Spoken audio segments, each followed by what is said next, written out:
आप सभी को जय मसीह की बाइबल स्टोरीज यूट्यूब चैनल में आप सभी का स्वागत है। तो दोस्तों, आज की इस वीडियो में हम संत मत्ती की कहानी के बारे में जानेंगे। संत मत्ती का जीवन एक प्रेरक यात्रा है जो न केवल आध्यात्मिक परिवर्तन का प्रतीक है बल्कि यह हमें यह भी सिखाता है कि विश्वास और साहस से कोई भी बाधा पार की जा सकती है। मत्ती, जिनका प्रारंभिक जीवन केवल धन और भौतिक सुखों की दौड़ में बीता, एक दिन यीशु मसीह से मिले और उनका जीवन पूरी तरह से बदल गया। एक कर कलेक्टर से लेकर ईश्वर के महान शिष्य बनने तक की उनकी यात्रा हमें यह दिखाती है कि आंतरिक शांति और विश्वास से बड़ी कठिनाई भी आसान हो सकती है। संत मत्ती का जीवन न केवल उनके व्यक्तिगत संघर्षों, आंतरिक परिवर्तन की कहानी नहीं है बल्कि यह हमें अपने जीवन में विश्वास और सेवा के महत्व को समझाने की प्रेरणा भी देता है। तो इस वीडियो को अंत तक जरूर देखें क्योंकि हम संत मत्ती की जीवन यात्रा के बारे में गहराई से जानेंगे और समझेंगे कि किस तरह उन्होंने भौतिक जीवन को छोड़कर ईश्वर के मार्ग पर चलने का निर्णय लिया। तो पूरी कहानी क्या है, जानने से पहले इस वीडियो को एक लाइक करके चैनल को सब्सक्राइब जरूर करिए और साथ ही जय मसीह की या आमीन जरूर कमेंट करें क्योंकि आपका एक कमेंट और सपोर्ट हमें परमेश्वर के प्रेम और वचनों को और भी लोगों तक पहुंचाने की प्रेरणा देता है। तो चलिए वीडियो शुरू करते हैं। संत मत्ती का जीवन बहुत ही दिलचस्प और परिवर्तनकारी था। उनका प्रारंभिक जीवन पूरी तरह से सामान्य नहीं था बल्कि वह एक ऐसे व्यक्ति थे जिन्होंने अपनी पूरी जिंदगी में बाहरी दुनिया से जुड़ी हुई कई जटिलताओं और संघर्षों का सामना किया। मत्ती, जिनका असली नाम लेवी था, गलील क्षेत्र के कफरनहूम नगर में एक कर कलेक्टर के रूप में कार्य करते थे। यह पेशा उन्हें समाज में नफरत और तिरस्कार का कारण बनाता था। कर्ची होना उस समय बहुत ही अपमानजनक माना जाता था क्योंकि कर कलेक्टर अक्सर रोम साम्राज्य के प्रतिनिधि के रूप में कार्य करते थे और यह माना जाता था कि वह जनता से अधिक कर वसूलने के लिए भ्रष्ट थे।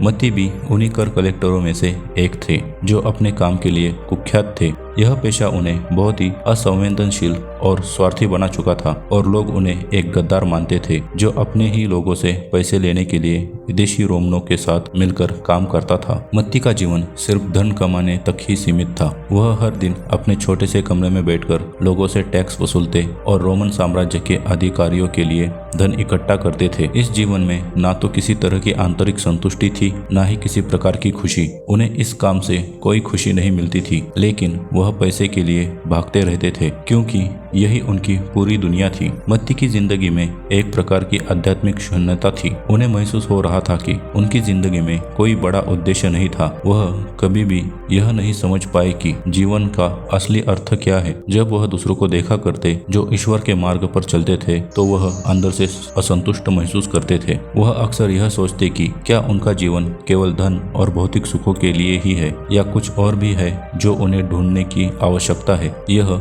असंतुष्टि और खालीपन मत्ती के जीवन के सबसे कठिन पहलुओं में से एक था।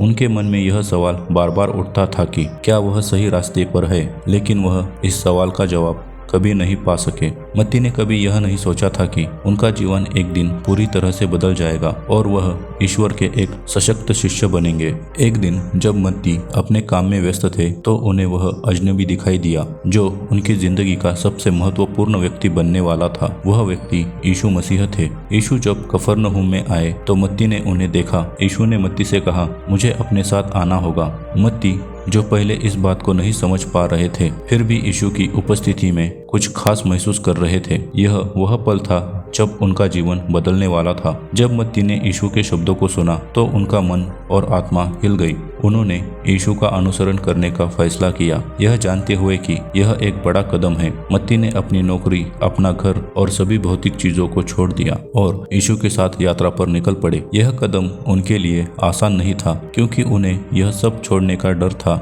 लेकिन वह एक अजीब आकर्षण महसूस कर रहे थे। यात्रा के दौरान मत्ती ने यीशु के अद्भुत कार्यों को देखा। वह समझ गए कि यीशु सिर्फ एक साधारण इंसान नहीं थे, वह किसी और शक्ति से प्रेरित थे जो मत्ती को अपनी ओर खींच रही थी। एक रात मत्ती और यीशु और उनके शिष्य गलील में एक नाव में यात्रा कर रहे थे। अचानक एक भयंकर तूफान आ गया। लहरें नाव को डुबाने के लिए आ रही थी और सभी शिष्य डर के मारे चिल्ला रहे थे, लेकिन यीशु नाव के कोने में सो रहे थे। मत्ती डरते हुए यीशु के पास गए और उनसे कहा, स्वामी, तूफान हमें डुबा देगा। यीशु ने शांतिपूर्वक उठकर अपनी शक्ति से तूफान को शांत किया। इस चमत्कार ने मत्ती के दिल को गहराई तक छुआ और वह समझने लगे कि यीशु के पास एक अद्भुत शक्ति है जो उन्हें किसी भी स्थिति में सुरक्षित रख सकती है। एक दिन यीशु ने मत्ती को चुनौती दी, यदि तुम्हारा विश्वास मजबूत है तो तुम भी मेरे जैसे समुद्र पर चल सकते हो। और तब मत्ती ने बिना किसी संकोच के समुद्र पर चलने की कोशिश की। पहले तो वह सफलता से चल रहे थे, लेकिन जैसे ही उन्होंने अपना ध्यान यीशु से हटा लिया और समुद्र की लहरों पर ध्यान केंद्रित किया, वह डूबने लगे। स्वामी मुझे बचाओ, मत्ती चिल्लाए। यीशु ने तुरंत उनके हाथ को थामा और कहा, तुम्हारा विश्वास क्यों डगमगा गया। यह घटना मत्ती के लिए एक बड़ी शिक्षा साबित हुई। उन्होंने समझा कि अगर उनका विश्वास ईश्वर में दृढ़ रहेगा तो कोई भी बाधा उनके रास्ते में नहीं आएगी। संत मत्ती अब यीशु के मार्ग पर पूरी तरह से चलने का संकल्प ले चुके थे। उन्होंने अपने पुराने जीवन को छोड़ दिया और ईश्वर के संदेश को फैलाने का कार्य शुरू किया। वह इस विश्वास में पूरी तरह से समर्पित हो गए कि उनका उद्देश्य सिर्फ अपने और दूसरों के जीवन में ईश्वर के संदेश को फैलाना है। मत्ती ने बहुत सी जगह पर यात्रा की और यीशु के संदेश को फैलाया। उन्होंने कई चमत्कार देखे और अनुभव किया, लेकिन उनका सबसे बड़ा अनुभव यह था कि विश्वास की शक्ति और ईश्वर के साथ चलने का मार्ग हमें कभी अकेला नहीं छोड़ता। मत्ती ने अपने अंतिम यात्रा पर निकलने से पहले यीशु से कहा, आपके बिना मैं कुछ नहीं हूँ, लेकिन आपके साथ मैं सब कुछ कर सकता हूँ। संत मत्ती की यह रहस्यमयी यात्रा हमें यह सिखाती है कि विश्वास और भक्ति की शक्ति से कोई भी संकट पार किया जा सकता है। ईश्वर के साथ यात्रा करने का मार्ग एक अद्भुत और चमत्कारी अनुभव है जो हमारे जीवन को पूर्णता की ओर ले जाता है। संत मत्ती के जीवन में एक महत्वपूर्ण मोड़ तब आया जब उन्होंने महसूस किया कि केवल बाहरी यात्रा ही नहीं बल्कि आंतरिक यात्रा भी उतनी ही महत्वपूर्ण है। यीशु के साथ चलने के बावजूद मत्ती के मन में कभी कभी शंका और डर पैदा होते थे। वह महसूस करते थे कि क्या वह सही रास्ते पर है, क्या वह ईश्वर के उद्देश्य को सही तरीके से समझ पा रहे हैं। यह आंतरिक संघर्ष उनके जीवन का एक अभिन्न हिस्सा बन गया था। जब भी वह यीशु से कुछ पूछते, वह अपने भीतर छिपी भावनाओं से जोड़कर देखते। एक दिन उन्होंने यीशु से पूछा, स्वामी क्या हम जो करते हैं वह सही है? क्या मेरा विश्वास सच में इतना मजबूत है कि मैं आपके मार्ग को पूरी तरह से समझ सकूं? यीशु ने मत्ती से कहा, विश्वास केवल शब्दों का नहीं बल्कि कर्मों का भी होता है। तुम जितना मुझ पर विश्वास करते हो उतना ही तुम्हारी यात्रा के दौरान तुम्हारा विश्वास मजबूत होगा।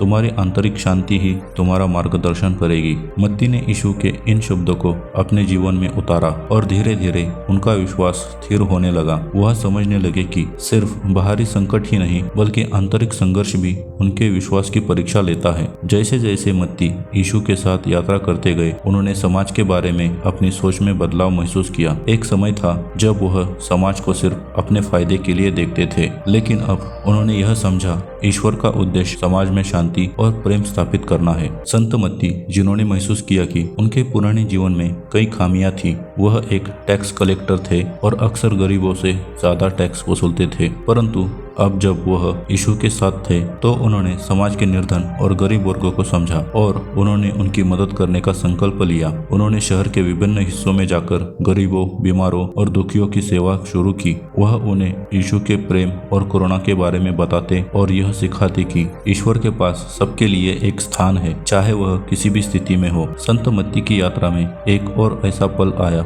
जब उन्होंने यीशु से उनके अंतिम दिनों के बारे में पूछा। मत्ती जानना चाहते थे कि यीशु के साथ उनका आखिरी समय कैसे बीतेगा। यीशु ने मत्ती से कहा, तुम मेरे साथ हो और मैं तुम्हारे साथ। तुम्हारा विश्वास ही तुम्हारा सबसे बड़ा साथी होगा। तुम्हें जो करना है वह पूरी श्रद्धा और साहस के साथ करना होगा, क्योंकि तुम्हारे पास मेरा आशीर्वाद है। यीशु के इन शब्दों ने मत्ती को और भी मजबूत किया। वह जानते थे कि आने वाली कठिनाइयां बड़ी होगी, लेकिन उनका विश्वास अब इतना मजबूत हो चुका था कि वह किसी भी संकट का सामना कर सकते थे। संत मत्ती का जीवन अब पूरी तरह से बदल चुका था। वह यीशु के मार्ग पर चलने के लिए पूरी तरह समर्पित थे। अब उनका उद्देश्य सिर्फ और सिर्फ ईश्वर के उद्देश्य को पूरा करना था। लेकिन समय के साथ मत्ती को यह महसूस हुआ कि उनका मार्ग अब केवल आंतरिक संघर्षों तक सीमित नहीं रहेगा, बल्कि उन्हें समाज में यीशु के संदेश को फैलाने के लिए कई बलिदान भी करने होंगे। वह जानते थे कि उनकी यात्रा लंबी है और इसमें कई कठिनाइयां आएंगी, लेकिन उनका विश्वास उन्हें यह यकीन दिलाता था कि वह अंत में ईश्वर के मार्ग को ही चुनेंगे। यीशु के मृत्यु के बाद मत्ती ने अपने जीवन का उद्देश्य पूरी तरह से बदल लिया। वह हर दिन यीशु के संदेश को फैलाने के लिए यात्रा करते रहे। उन्होंने कई स्थानों पर प्रचार किया और लोगों को विश्वास की शक्ति और ईश्वर के प्रेम के बारे में बताया। मत्ती का जीवन